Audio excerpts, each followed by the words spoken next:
Hello everyone, আসসালামু আলাইকুম। আজকে আমি আপনাদের সাথে শেয়ার করব কদবেল মাখার ভিডিও। শীতকালে কদবেল মাখা রোদে বসে খেতে খুব ভালো লাগে। এটি 12 মাসের কদবেল। এটি বাজার থেকে কিনে এনেছি। একটি 100 টাকা নিয়েছে।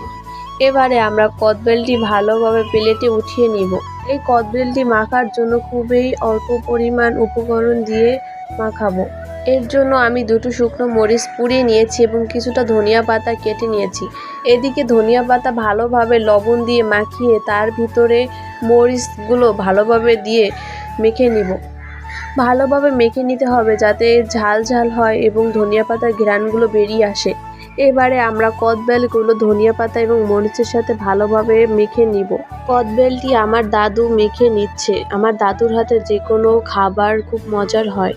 এবারে আমরা কিছুটা সরিষা তেল দিয়ে ভালোভাবে কদবেলটি মাখিয়ে নিব। কদবেল মাখাটি খুবই মজার ছিল। টক ঝাল মিষ্টি সবকিছু এর ভিতরে ছিল। এর জন্য কদবেলটি মাখা খুব মজার হয়েছিল। আজকের ভিডিওটি এই পর্যন্তই। আপনাদের কেমন লাগলো অবশ্যই কমেন্ট করে জানাবেন।